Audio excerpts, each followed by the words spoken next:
Dalam bahasa Arab ada dua istilah disebut dengan at-tawakkul, yaitu bertawakal. Ada juga at-tawakkul, yaitu mewakilkan. Ar-Rahman 'allamal Qur'an khalaqal insan 'allamahul bayan.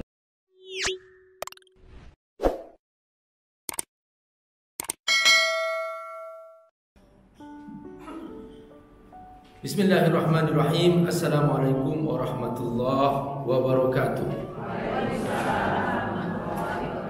Alhamdulillah, wassalatu wassalamu ala rasulillah wa ala alihi wa sahbihi wa mawala.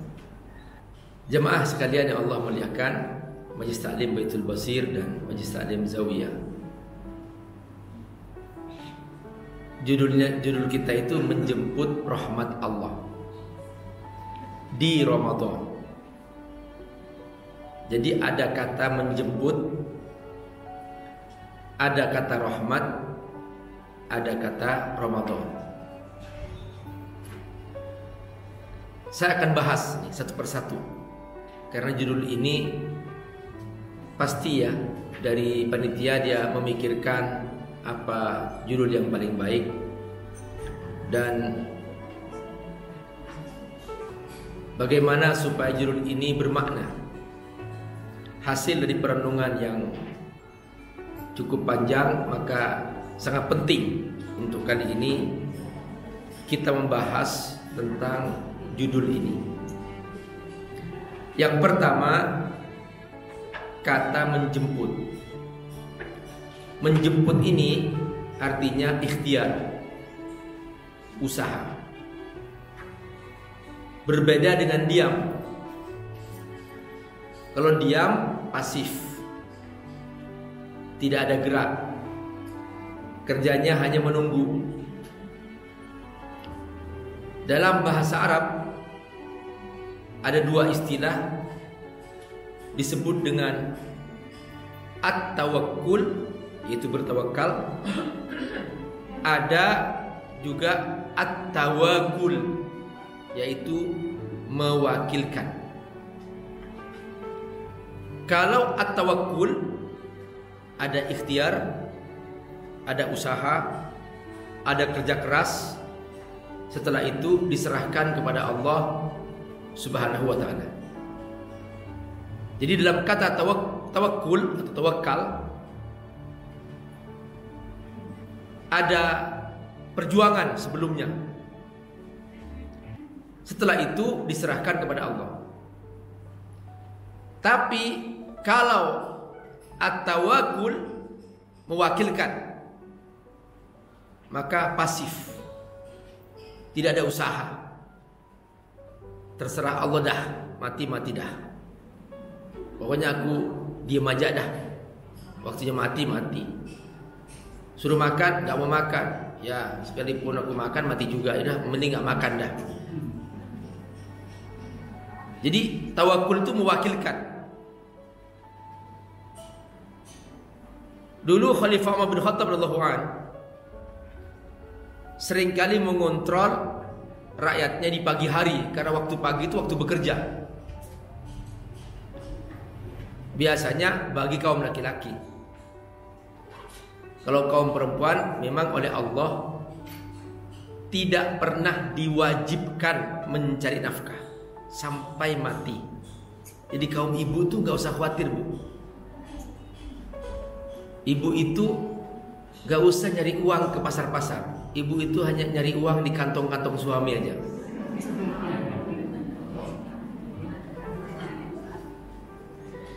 Jadi gak ada kewajiban kaum ibu itu. Makanya pembagian hukum waris kaum ibu itu dia separuhnya laki-laki, karena memang tidak ada tanggung jawab untuk nafkah. Waktu sedang menjadi anak, yang bertanggung jawab bapaknya. Bapaknya wafat, yang bertanggung jawab saudara kandungnya yang laki-laki.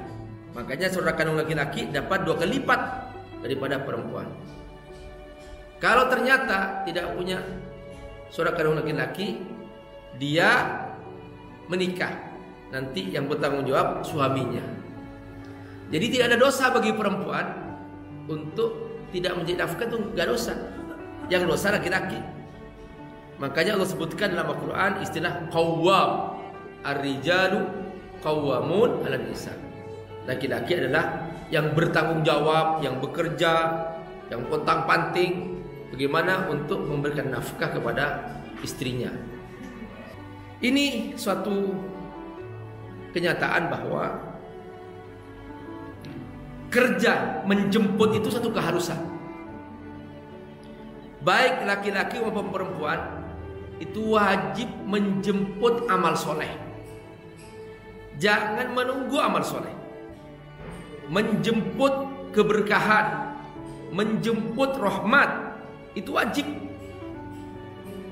Nah, ketika Umar bin Khattab radhiyallahu anhu dia mengecek rakyatnya, ngeceknya Umar ke masjid-masjid, karena ke masjid itu laki-laki.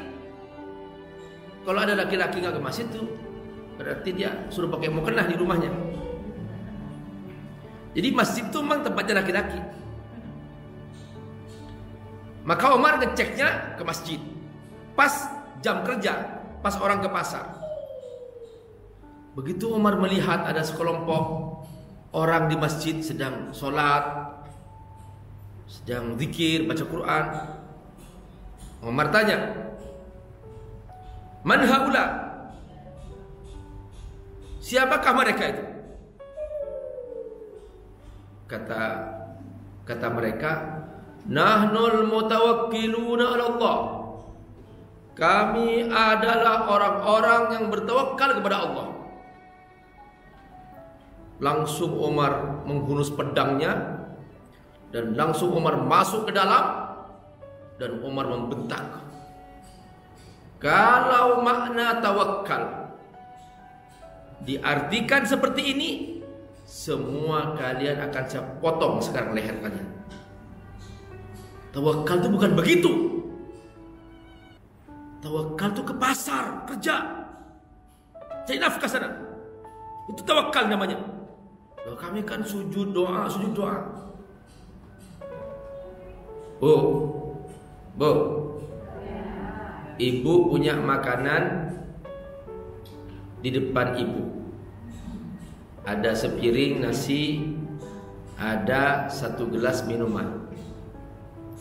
Kira-kira kalau ibu hanya berdoa, makanan tetap nggak dimakan, minuman tetap nggak diminum, ibu bisa kenyang nggak?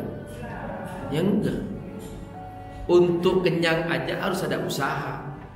Nggak cukup berdoa. Jadi kita harus usaha. Baca doa, lalu makan, minum, baru kenyang. Kalau hanya doa, nggak makan-makan, doa, nggak minum-minum, tetap haus, tetap lapar.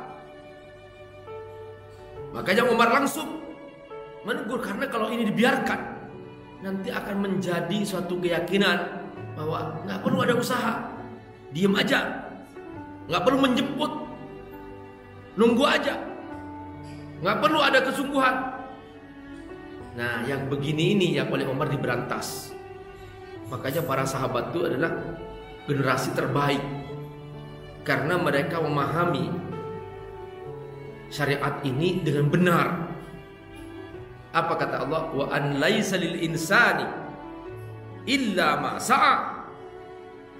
Manusia dikatakan manusia kalau dia berusaha, bukan diam. Harus ada kesungguhan. Man jadda wajada. Siapa yang bersungguh-sungguh dapat. Nggak bisa. Siapa yang menunggu dapat, nggak bisa. Nah, Bapak Ibu rahimahullah, memang Bapak Ibu ada kondisi-kondisi dalam hidup manusia ketika seorang manusia dalam kondisi lemah, tidak berdaya, Allah turun tangan untuk membantunya. Tetapi ketika manusia dalam kondisi dia bisa bekerja, bisa berusaha, maka Allah biarkan dia menggunakan tenaganya, menggunakan kemampuannya, menggunakan kecerdasannya untuk bekerja. Contoh, anak bayi tidak mampu mencari nafkah, tidak mampu mandi sendiri, tidak mampu makan sendiri. Maka Allah gerakkan orang lain, entah itu ibunya, entah itu bibinya, entah itu ayahnya, entah itu tetangganya, mungkin ibunya meninggal, mungkin bapaknya meninggal, mungkin maka tetangganya, ada orang yang mengasuhnya. Pokoknya Allah nggak tinggal diam. Ini bayi harus dijaga. Maka Allah turun tangan untuk memandikannya, menyuapin makanannya dan sebagainya.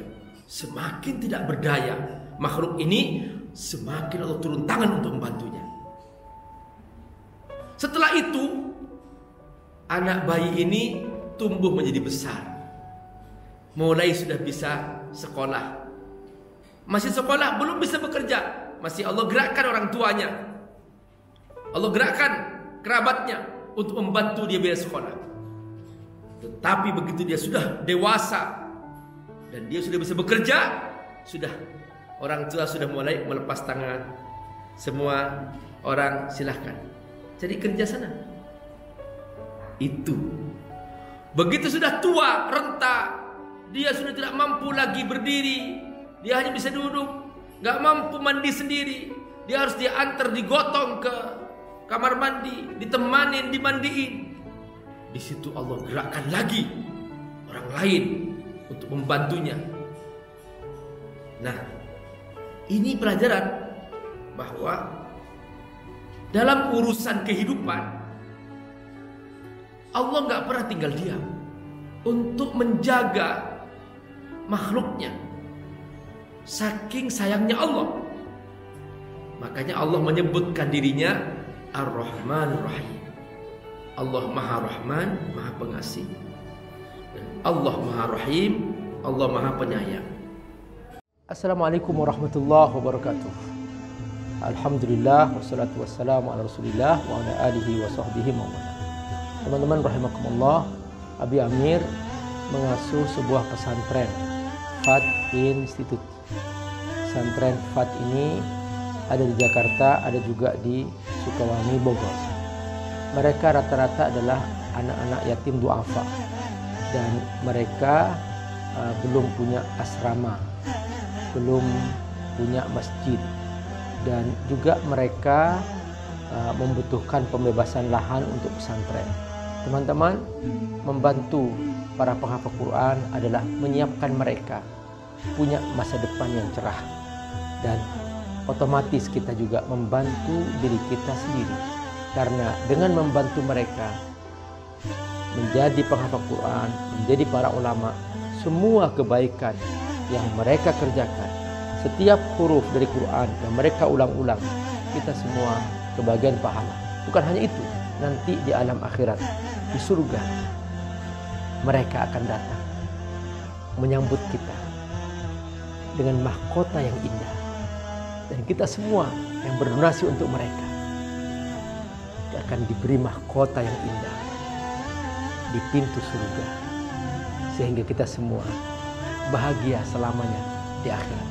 Ayo bergabung membantu para santri yatim duafa penghafal Al-Quran di pesantren Fadl Tafsir di Sukawangi, Bogor, melalui rekening di bawah ini. Semoga Allah berkati. Assalamualaikum warahmatullahi wabarakatuh.